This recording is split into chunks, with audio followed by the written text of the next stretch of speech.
ये 6 माह का बच्चा है, मां ने अंदर दे दिता है, कोई कर बुला है। छोटी बेटी के सिर्फ 4 ही सूट है, एक पहनती है और एक उतारती है। नवाज का बच्चा देखो 6 माह का मां का दूध पींदा लगती है ना कि मेरे पास नहीं है कुछ भी। अस्सलाम वालेकुम जी, आप देख रहे हैं भाई साहब सियालकोट और मैं हूं नदीम गौरी। सियालकोट के इलाका बोगड़ा के अंदर इंतहाई गंभीर तरीन सूरत हाल है। 2 खानदानों की लड़ाई है, 2 ग्रुपों की लड़ाई है, मालकन या किराएदार की लड़ाई है। ये लड़ाई है किसकी? ये ववेला कर रहे हैं हमारे नौजवान गायब हो चुके हैं।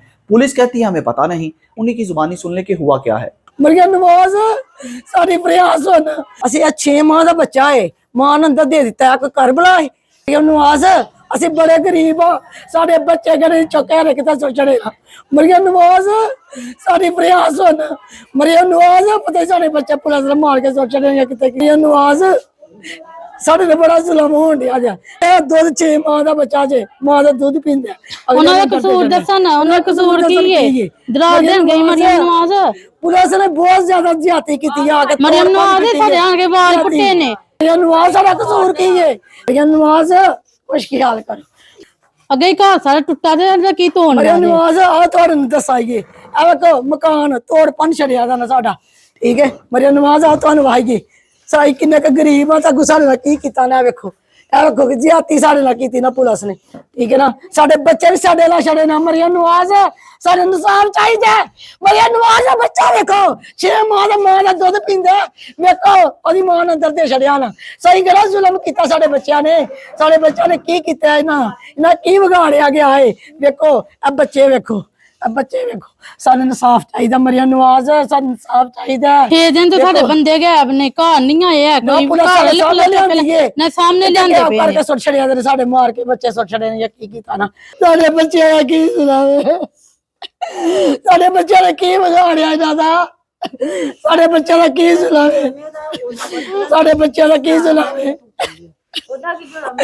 बच्चे दा मां ने अंदर कर छड़िया दा सानू मरियम नवाज अन्नी बदतमीजी कहंदा मैं कहा मेरे बच्चे नु बेन ना करूंगा मैं बोलना ना ओ जी पुलिस वाले ने आज का बोल के गया बड़े अफसर आए सी बड़े मैं नहीं डरी क्योंकि मेरा बच्चा बेन ना किसी बेकसूर सी। मेरा मुंडा हक दे नशे दे के मैं कदी अपने मुंडे तो जो ना देंदी ए मुंडा मेरा बेहक लेके गए ने असियाती मेरे मुंडे दा की 3 बच्चे ना की ना भरा कोई हुंदा पीछे ਜਾਂਦਾ और वॉलीबॉल को नहीं पीछे ओ क्या हुंदा राती पहुंच जांदे मेरे मुंडे को 3 बच्चे दी बदुआ ओ सदक जांदी मानी कुरानी अंजन पुलिस ला ठोट मार अंजन पुलिस ला ठोट हुरामी बस करदा रे गुंबा दा नाम नहीं लिया किसी दा ने नाम नहीं लिया बस यही कहंदा हुरम से मैं औरत कल्ली घर।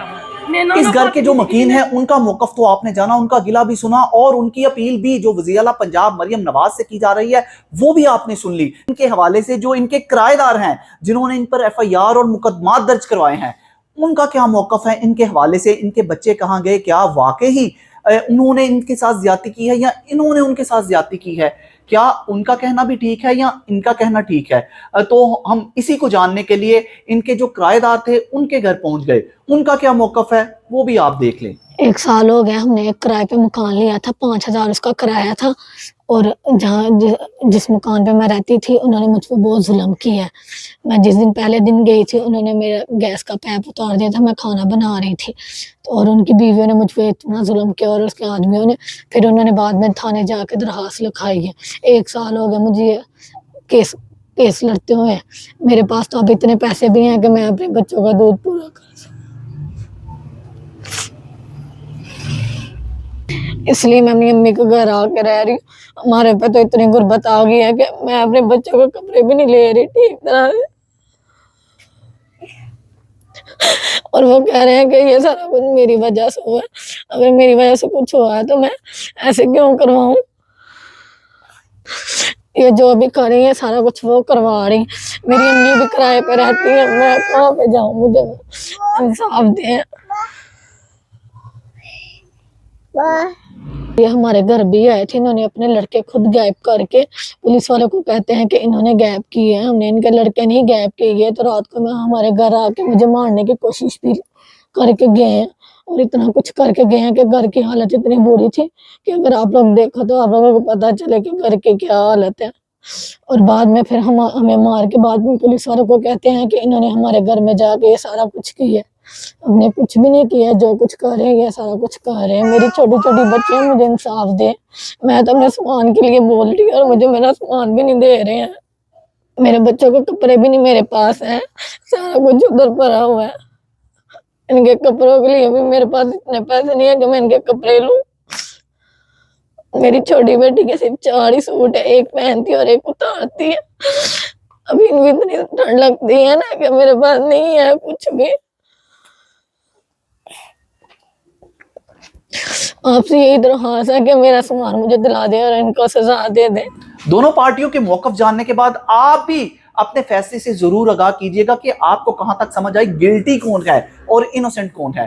इनकी दादरसी मरियम नवाज साहिबा जो वज़ीर-ए-आला पंजाब हैं, उनकी तरफ से इनकी दादरसी की जाएगी या नहीं की जाएगी, ये तो अब वक्त ही बताएगा। फिलहाल इस स्टोरी से अपने भाई नदीम गौरी को इजाजत दीजिए। अपना बहुत सा ख्याल रखिएगा और हमें दुआओं में याद रखिएगा। अल्लाह हाफिज। पाकिस्तान जिंदाबाद।